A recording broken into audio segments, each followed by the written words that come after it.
बिस्मिल्लाहिर्रहमानिर्रहीम। अस्सलाम वालेकुम नाज़रीन, आप देख रहे हैं प्रोग्राम हक़ाइक़। मैं हूं आपके साथ फ़ाइज़ा शराज़ी। नाज़रीन, प्रोग्राम के पहले हिस्से में बात करेंगे मुल्क की सिक्योरिटी के हवाले से, स्पेशली ये जो वाना का हुआ, कल कचहरी का हमने देखा, वहाँ पे भी अटैक था। अब ये जो दहशतगर्दी की नई वेव आई है, ये वेव आई नहीं है, इससे पहले भी प्रेडिक्ट की जा रही थी और हमने अपने प्रोग्राम में डिस्कस भी किया था। एक बड़ा हाई लेवल का सिक्योरिटी का इंटेलिजेंस का वो इजलास भी हुआ था, जिसमें भी ये प्रेडिक्ट किया जा रहा था कि 15 से लेके तकरीबन ऑनवर्ड 20-25 तक के ये डेट्स जो हैं वो हाई रिस्क उन्होंने करार दी गई थी उस इजलास में।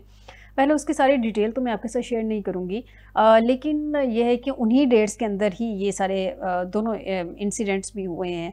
अब इस सब का ताल्लुक़ कहीं न कहीं भारत के साथ और डायरेक्टली अफ़गानिस्तान के साथ है। अब जब बिहार के इलेक्शन चल रहे हैं तो भारत में भी एक वहाँ पे मुंबई में इंसिडेंट हुआ। अब प्रॉब्लम ये है कि ये जो वहाँ पे इंसिडेंट हुआ है, हादसा हुआ है, उसको जैसे ही उनका वहाँ पे वाक़या होता है वो फ़ौरन जोड़ दिया जाता है पाकिस्तान के साथ, और फ़ौरन से उनका मीडिया पाकिस्तान पे अटैक करना शुरू कर देता है। तो ये कोई नई बात नहीं है, हमेशा से भारत की रवायती यही रही है कि जब भी कोई मसला होता है फ़ौरन से पाकिस्तान पे अटैक कर दिया जाता है, सोचे समझे बग़ैर। जैसे कि हमने उससे पहले भी पहलगाम वाला वाक़या भी देखा था, फ़ॉल्स फ्लैग था, लेकिन 10 मिनट के अंदर अंदर उसकी एफआईआर भी दर्ज हो जाती है और 5 मिनट के अंदर अंदर ट्वीट आ जाता है कि किस तरह से उन्होंने पाकिस्तान पे अटैक का सारा इल्ज़ाम लगा दिया कि पाकिस्तान की तरफ से ये हुआ है। इस सब पे बात करेंगे प्रोग्राम के पहले हिस्से में। नाज़रीन, प्रोग्राम के दूसरे हिस्से में बात करेंगे कौमी असम्बली में 27वीं आइनी तरमीम आज बिलाखिर पास हो गई है, मंजूर हुई है। जनाब स्पीकर आज़ादी की ज़ेर सदारत कौमी असम्बली का इजलास हुआ है। वज़ीर कानून आज़म नज़ीर ताडर ने 27वीं आइनी तरमीम की तहरीक पेश की। तरमीम की हिमायत में 233 वोट, जबकि मुखालफत में 4 वोट आए। जमीयत उलमा इस्लाम ने इस तरमीम की मुखालफत की। आइनी तरमीम की मंजूरी के लिए नाज़रीन 224 वोट दरकार थे। जैसे मैंने पहले भी कहा था कि सेनेट में मांगे तांगे के 2 वोट लेके इन्होंने तरमीम कर ली थी, लेकिन कौमी असम्बली में पोजीशन इनकी बड़ी स्ट्रॉन्ग है, बड़ी स्टेबल सी पोजीशन थी, स्मूथली वहाँ पे आज ये हो गई। कौमी असम्बली में आइनी तरमीम बासानी मंजूर करवा ली गई, जैसा अभी मैंने आपको बताया है, और बिल की मुखालफत करने वाले अपोजिशन अरकान जो थे वो लॉबी में चले गए। खुर्शीद शाह साहब भी व्हील चेयर पे वहाँ पे इजलास में पहुँचे। वोट तो ज़ाहिर सी बात है अहम होता है, लेकिन उनकी तबीयत के बारे में भी बताया जा रहा है कि खासी नासाज है। अब ज़रा मैं आपको ये बता देती हूँ कि मिसाक जमहूरियत के नामुकम्मल वादों की तकमील यकीनी बना रहे हैं, और बिलावल भुट्टो ने जो कौमी असम्बली में इज़हार ख्याल किया उसके मुताबिक मिसाक जमहूरियत में आइनी अदालत हमारा वादा था। Chairman peoples party Bilawal Bhutto ने कौमी असम्बली में जो इज़हार ख्याल किया। अच्छा, मैं ये जो इन्होंने बार बार मिसाक जमहूरियत की बात करते हैं और आइनी अदालत की बात करते हैं, जब हम इस टॉपिक पे डिस्कस करेंगे तो मैं उस वक्त इसके कुछ ऐसे पॉइंट्स हैं जो मैं नाज़रीन आपके सामने रखूँगी, क्योंकि अवाम को आधा मंजन बेचा जा रहा है।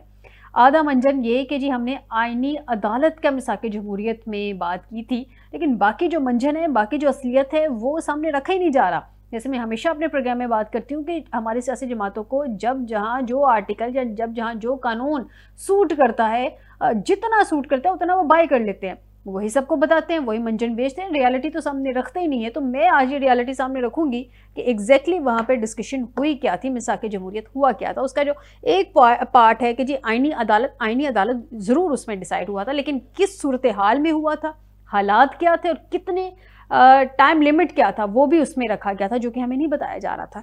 बहरहाल जिस पे बात करेंगे प्रोग्राम के दूसरे हिस्से में। आपको बताएंगे प्रोग्राम के पहले हिस्से में हमें ज्वाइन किया है जनरल रिटायर गुलाम मुस्तफ़ा साहब हैं, डिफेंस एनालिस्ट हैं। वेलकम करेंगे प्रोग्राम में। अस्सलाम वालेकुम जनरल साहब। वालेकुम सलाम। जनरल साहब, अभी जो हम देख रहे हैं सारी सूरत हाल है, पाकिस्तान में भी 2 हादसात कह लीजिए इंसिडेंट हुए हैं, भारत में भी एक हुआ है। इन सब के बिहार के इलेक्शंस भी हैं, पाकिस्तान की टॉक्स भी चल रही थी बड़ी अहम अफगानिस्तान के साथ, टीटीए के साथ। फिर भारत का और जो मुत्तकी साहब का जो प्यार मोहब्बत जागा है वो भी किसी से ढका छुपा नहीं है। वहाँ जाके उनके गोद में बैठकर उन जो स्टेटमेंट्स थी वो भी हम तक पहुँची, हमने उनका जवाब भी दिया। इस सबको किस कॉन्टेक्स्ट में देखते हैं? देखिए, इसमें कॉन्टेक्स्ट बहुत ज्यादा इतना वो नहीं है कि समझना जा सके। बेसिकली पाकिस्तान तो एक निशाने पर है, और पाकिस्तान के दुश्मन कौन है इसके बारे में हम बात करते हुए थोड़ा हिचकिचाए जाते हैं। भारत का नाम तो हम ले लेते हैं, हम भूल जाते हैं कि इजराइल भी वहां मौजूद है, भूल जाते हैं कि अमेरिका भी वहां मौजूद है, और क्यों मौजूद है ये इम्पोर्टेंट चीज जो है ना, ये हम भूल जाते हैं बात करते हुए।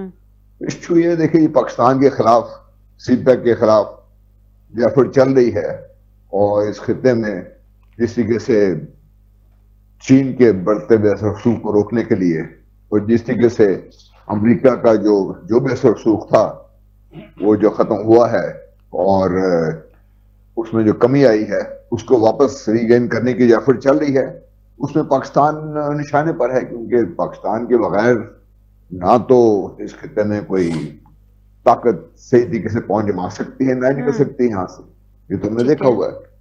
और पाकिस्तान को निशाना इसलिए बनाया जा रहा है और पाकिस्तान के देखिए ना कि कौन कौन पाकिस्तान के खिलाफ काम कहां से हो रहा है, कौन कर रहे हैं काम इसमें और क्यों कर रहे हैं काम, ठीक, इसलिए इसमें कोई शक शुबे गुंजाइश नहीं है।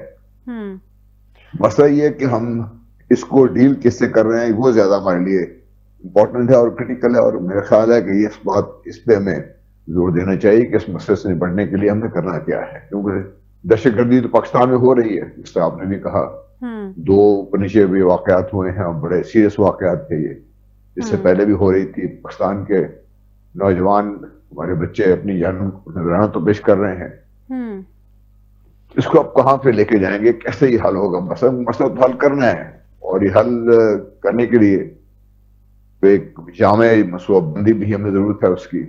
जनरल साहब आपकी बात दुरुस्त है, मसला हल करना है। भारत की जानिब से जैसे ही उनका वहाँ पे इशू बना, फ़ौरन से जो उनका मीडिया है जैसे कि एक्सपोज तो वो ऑलरेडी हो गया हुआ है, जब पाक भारत कॉन्फ्लिक्ट हुआ था उस दौरान, उस वॉर में भी, कि उन्होंने किस तरह से झूठ स्प्रेड किया, किस तरह से फॉल्स स्टेटमेंट्स दी, वो तो सबके सामने, इंटरनेशनली भी उनको इस चीज़ पे काफ़ी तनकीद की गई। अब भारत की जानिब से फ़ौरन उसके बाद जो स्टेटमेंट सामने आई उनके मीडिया की जानिब से, जो मीडिया ने एक लाइन ली वो ये था कि पाकिस्तान ने अपना डेथ वारंट साइन कर दिया है। ये उन्होंने फ़ौरन वो जो अटैक हुआ उसको पाकिस्तान से रिलेट कर दिया। ये जुमले सर हमने पहले भी सुने थे, जब मई में पाकिस्तान पे अटैक किया गया था, पहलगाम का वाक़या हुआ था, फॉल्स फ्लैग ऑपरेशन था, उस वक्त भी इसी तरह के उनके मीडिया ने स्टेटमेंट्स दी थी कि डेथ वारंट पे इन्होंने साइन कर दिया। हालांकि वो अपने डेथ वारंट लेके आए, फिर हमने साइन उन्हीं के डेथ वारंट पे उन्हीं के नाम लिख के उन्हीं के साथ ही भेज दिए। अब अफ़गानिस्तान की भी काफ़ी मोहब्बतें, जैसे मैंने अभी कहा कि मुत्तकी साहब की जागी हुई हैं।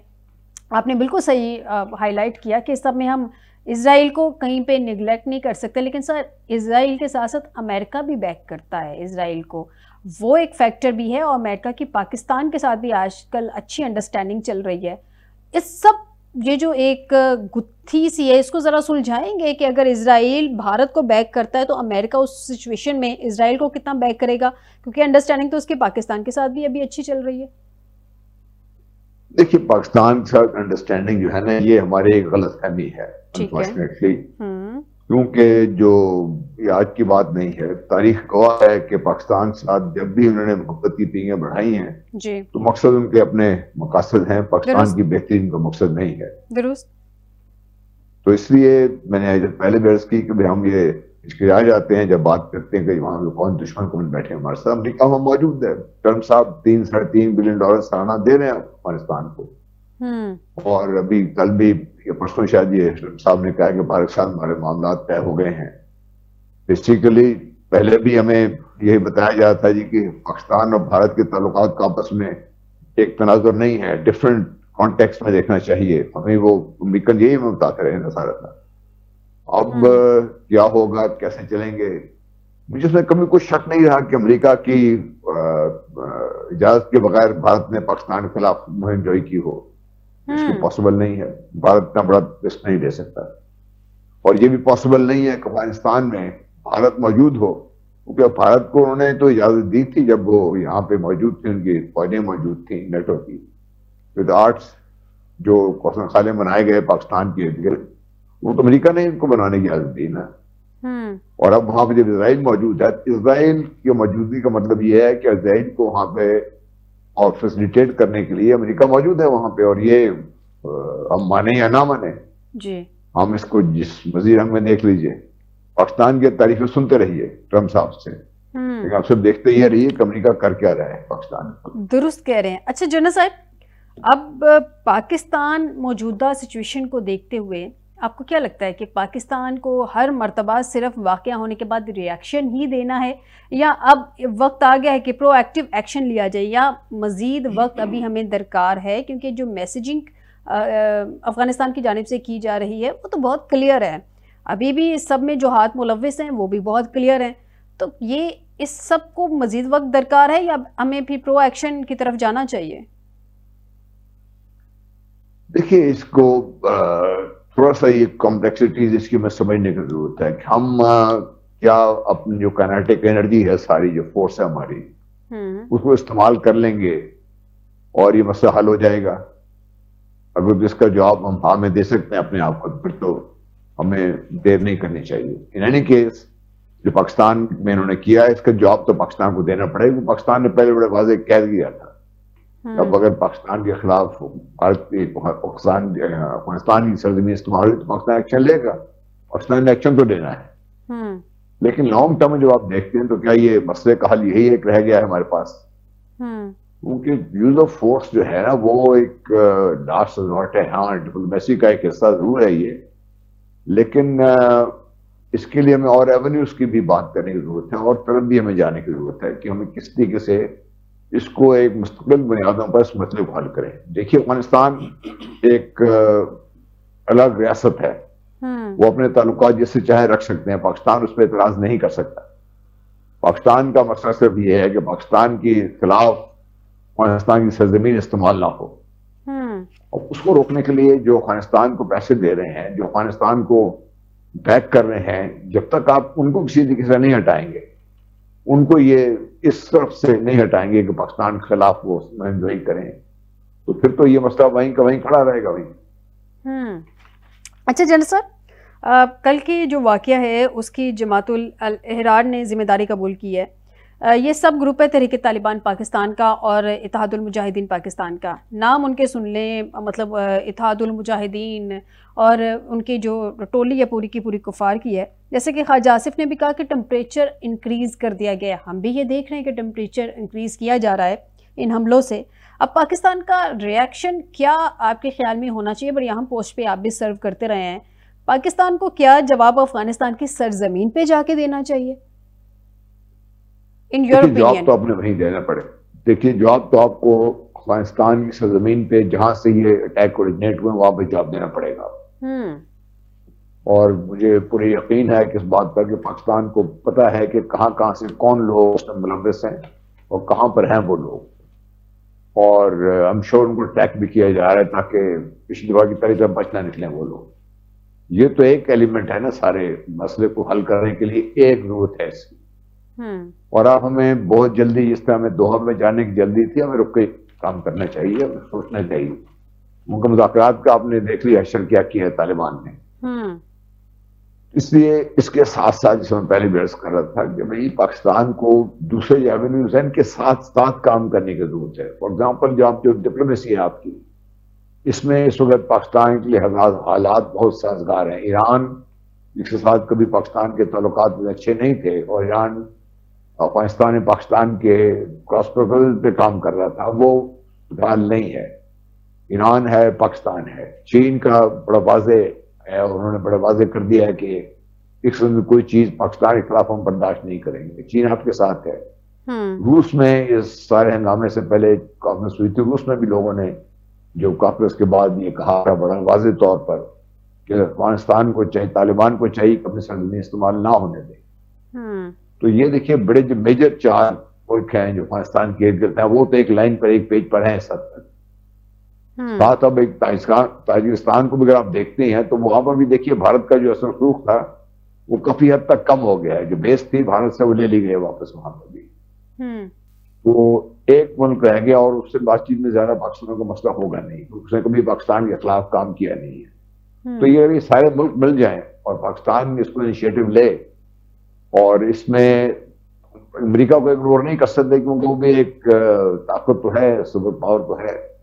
और अगर मिलकर ये कोशिश करें तो फिर मुझे उम्मीद है कि तालिबान की जो है ना अच्छी तरीके से उनको ये समझाया जा सकता है, और समझाने का तरीका फिर बहुत वाज़ेह हो जाएगा। तो जब ये सारे मुल्क मिलकर बैठेंगे जी, तो इनके पास वो ज़राए भी हैं, इनके पास वो रिसोर्सेज भी हैं, और इनकी पोजीशन भी ऐसी है कि ये तालिबान का नाता बंद कर सकते हैं। जनरल साहब, मैं जैसे अभी तालिबान को जवाब देने या समझाने की बात हो रही थी, पहले अफ़गानी हमारे मेहमान थे, अब वो बलाए जान बन गए हैं। अफ़गान साइड पे एक रवैया है सर, आप ज़्यादा अच्छे तरीके से उसको अंडरस्टैंड करेंगे। ताकत की ज़बान, वो ताकत का जवाब ही समझते हैं। मतलब कोई भी ताकत से उनको जवाब दिया जाए तो उसी को वो जवाब समझते हैं। अब कोई और जवाब दिया जाएगा तो उसका वो कमज़ोरी समझते हैं, या वो ये समझते हैं कि आपने इनडिसाइसिव हैं, आप उनको डिसाइसिव रिएक्शन अगर देंगे तो मेरे ख्याल में वही उनको समझ आता है जो अभी तक की उनकी एक हिस्ट्री रह चुकी है। फॉर एग्ज़ाम्पल ये जो अभी पिछले दिनों में हुआ था, जब वो भागे गए थे कतर के पास भी, और उसके बाद इस्तांबुल में भी पहुंचे थे, डायलॉग का दरवाज़ा खुला रखने के लिए उन्होंने रिक्वेस्ट की थी कि डायलॉग का दरवाज़ा खुलवाएं, किसी न किसी का मामला सेटल्ड हो। अफ़गानियों को ये मैसेज आपके ख्याल में नहीं मिलना चाहिए कि कोई मिलिट्री रिस्पॉन्स जो है, अगर उनकी तरफ से कुछ भी ऐसा किया जाता है तो उसमें ताख़ीर नहीं की जाएगी और डिसाइसिव हम रिएक्शन देंगे, ना कि वो इसको हमारी कमज़ोरी समझे? जी नहीं, वो मैंने पहले भी अर्ज की ना, मैंने 2 दफा आपसे अर्ज की कि ये पाकिस्तान को लेना, एक्शन तो लेना है, इसमें तो कोई दो राय है नहीं। और एक्शन भी ऐसा होना चाहिए कि पिछली जिस तरीके से वो टीटीपी का सरबराह बच निकला था, अब इस तरीके से बचे ना, होना चाहिए। एक के खिलाफ नहीं, जहां जहां पर भी है वहां पे एक्शन होना चाहिए, साइमल्टेनियस एक्शन होना चाहिए, ताकि वहां उनको महसूस हो कि पाकिस्तान की स्टेट जो है इस वक्त अपने अवाम के तहफ़्फ़ुज़ के लिए हर हद तक जाने को तैयार है। ये तो बड़ा वाज़ेह मैसेज अफगानिस्तान में जो रजीम है उसको मिल चुका हुआ है, और ये दोबारा आपको रिपीट करने की जरूरत है, और इतना अच्छी तरह रिपीट करने की जरूरत है कि पिछली की तरह जब मैंने कह रहा था कि हम फौरन चले गए थे दोहा में मुज़ाकरात के लिए, हमें उस वक्त भी तहम्मुल का मुजाहरा करना चाहिए। हमें प्रेशर जो डेवलप किया था उसको और बढ़ाना चाहिए था।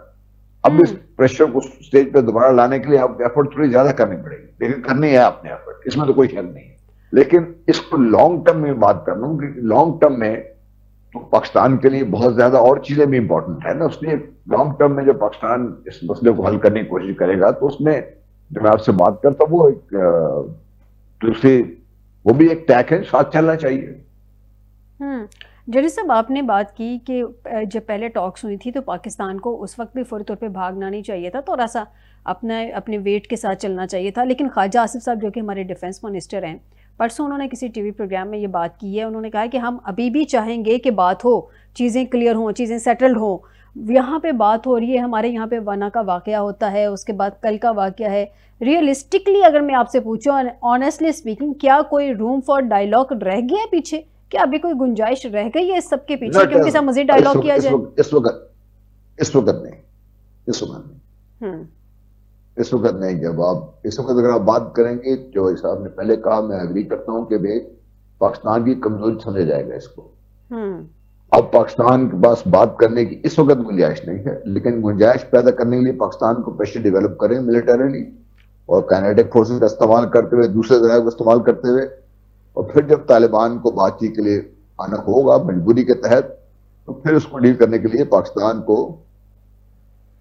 अपने दूसरे साथियों को साथ मिलकर, ताकि एक ज्वाइंट किस्म की एफर्ट हो, ताकि किसी को कोई शक शुबा ना रहे, कोई मसला ना रहे, ताकि कल को लोग ये ना कहें आपसे भी आपने हमसे मिलकर बात करते, हम और ये मसला हल कर सकते थे। तो ये तो एक साथ चलता रहे, डिप्लोमेसी साथ चलती है उसकी, मैं उसकी बात कर रहा हूँ। सर शॉर्टली एक और मैसेज, लास्ट क्वेश्चन आपसे। आने वाले कुछ दिनों में तुर्की के इंटेलिजेंस चीफ जो हैं वो पाकिस्तान के दौरे पर आ रहे हैं। ये वही हैं जो तुर्की के अंदर जब टॉक्स हो रही थी तो उनको बहुत क्लियरली ओवरसी कर रहे थे। ये पैगाम किसके लिए होगा आपके ख्याल में, दूसरी साइड के लिए या पाकिस्तान के लिए?